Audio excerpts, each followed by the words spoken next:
আমার হরিচাঁদ গুরুচাঁদকে যে সম্মান না করে তার মতো বেঈমান নাই এই চরাচরে। সে হচ্ছে সবচাইতে বড় বেঈমান বলে গেলাম এই আসরে। হিস্ট্রি অফ এডুকেশন একটু আপনারা শুনে যান, তাহলে বুঝতে পারবেন আমার গুরুচাঁদ আমরা বাবা কই কেন। হিস্ট্রি অফ এডুকেশন মানে শিক্ষার ইতিহাস। একটু বলি সভাপাস, 3 ভাগে ভাগ করেছে শোনেন মহাশয়। জ্ঞানীগুণী বুদ্ধিজীবী যারা 3 ভাগে ভাগ করে দিয়েছে তারা, একটা প্রাচীন যুগীয় শিক্ষাধারা, একটা মধ্যযুগীয় শিক্ষাধারা, আর একটা আধুনিক যুগীয় শিক্ষাধারা আছে সুনিশ্চয়। তাহলে প্রাচীন যুগে যদি লেখাপড়া শিখতে হতো কোথায় যেত? গুরুগৃহে যেতে হতো। কোনো স্কুল টেস্কুল এগুলো ছিল না সেই সময়। বোঝা যাচ্ছে কি নাকি? আমি বলি সভাতল, এই শিক্ষার কতটা যে মূল্য একটু কৃষ্ণের জীবনীটা পড়া ভালো। স্বয়ং কৃষ্ণ বলরাম উচ্চারণ করি যাদের নাম, যাদের ঈশ্বর পরম কৃষ্ণ সচ্চিদানন্দ বিগ্রহ বলে আমরা পূজা দেই মন্দিরে রেখে সর্বদাই। কৃষ্ণ ভক্ত যারা পূজা তো করছেন তারা, সেই কৃষ্ণ তিনিও লেখাপড়া শিখতে গিয়েছিলেন। সত্যি না মিথ্যা বলেন মশাই? কোন ঋষির বাড়ি গেছিল? কোন মুনি? রেখিরা কেটা জানে? কও না কেন? জানো না? গুরু দক্ষিণা পালা শোনো নাই? কৃষ্ণ বলে ডাকে আমায় দাদা বলরাম, পরিচয় আর কি বা দিব এই তো মোদের নাম। গুরু দক্ষিণা কেটা ভালো গাতো? সুখের দল। নৌকাবিলাস কেটা ভালো গাতো? মণিমোহন। মনে আছে না আপনাকে নাকি? ঠিক বলছি না? কৃষ্ণ সুদামা কে ভালো গাতো? ললিত কাপালি। এক একজন এক একটা নাম ছিল। এই গুরু দক্ষিণা পালাই তো কৃষ্ণ বলরাম সন্দীপনী মুনির গৃহে যায় বিদ্যা অধ্যয়ন করার দায়। যখন নেবে বিদায় তখন দক্ষিণা চেয়েছিল তাই। বুঝতে পারছেন? তাহলে লেখাপড়ার কত প্রয়োজন।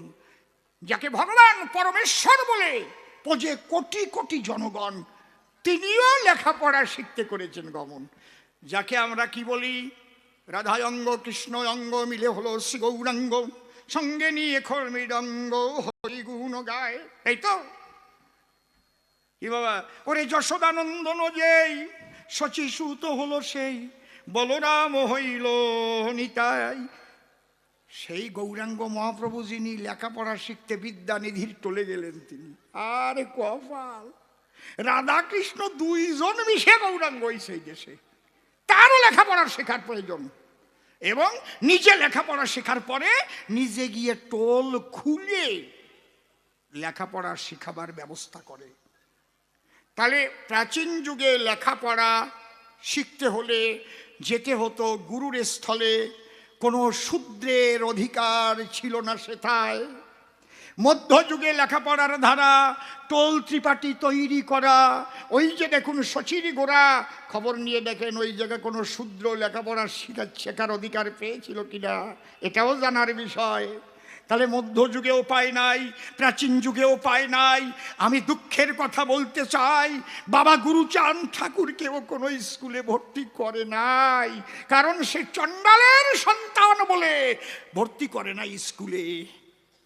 ভাবিয়ে দেখেন, সেই গুরুচাঁদ ঠাকুর এই সমাজ দলিত, পতিত, লাঞ্ছিত, বঞ্চিত সমাজের জন্য, তাদের লেখাপড়ার জন্য, যাতে এদের জীবন হয় ধন্য ধন্য, তিনি সেই শিক্ষার আন্দোলনের ধ্বজা তোলে।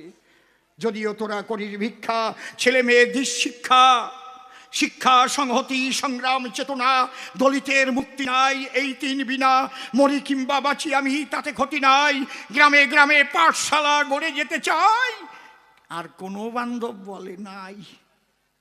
যে লেখাপড়া শেখার তরে আমরা ভগবান বলে পূজা করি যাদের, তারাও গিয়েছিল মুনির ঘরে, নিজেরাও টোল তৈরি করে করিয়েছিল বিদ্যা অধ্যয়ন।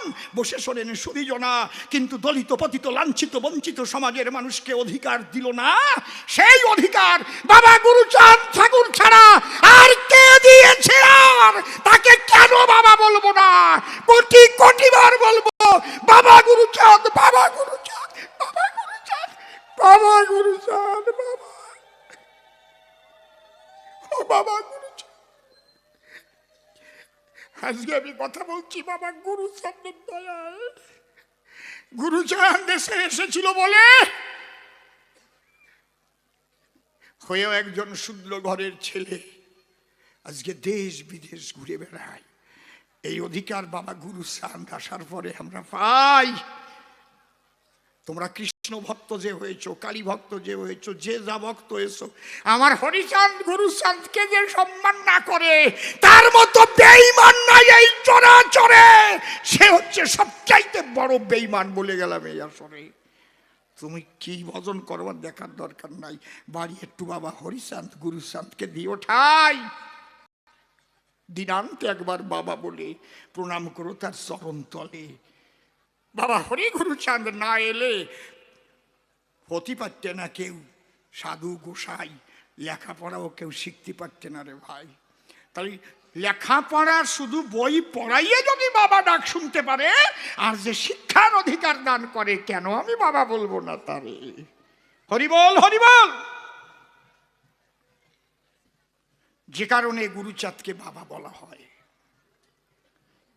শিক্ষার অধিকার বাবা গুরুচাঁদ দেয়। এখন বলছে সর্বশিক্ষা অভিযান। কত আগে বাবা গুরুচাঁদ বলে গেছে আমাদের বিদ্যমান সবার জন্য শিক্ষার অধিকার চাই। বাবা বলে যায় নাই? শিক্ষার অধিকারের কথা শুধু নয়, রাজনীতির অধিকারের কথাও বাবা গুরুচাঁদ কয়। অনেকে টিপ্পণী দিয়ে বলে ঠাকুর বাড়ির লোকের কি রাজনীতি করা চলে? না, তা ওনারা কি খালি ওই জায়গায় বসে থাকতে তাই রাজনীতি তুমি করবা? এটা বাবা গুরুচাঁদ রাজনীতি করতে বলে গেছে। বাবা গুরুচাঁদ নিজে বলে গেছে। আজকে যদি ঠাকুর মশাই রাজনীতি না করতো, যদি মন্ত্রী না হতো, অমিত শাহজি ওই বাড়ি আসতো? কথা কও। প্রধানমন্ত্রী ওই বাড়ি আসতো? প্রধানমন্ত্রী কোনোদিন ওই ওরাকান্দি যেত? হ্যাঁ, কায়দা আছে। এমনি এমনি না। কার ক্ষমতা আছে? কে কবে প্রধানমন্ত্রীকে ঠাকুর বাড়ি এনেছে দেখাও তো।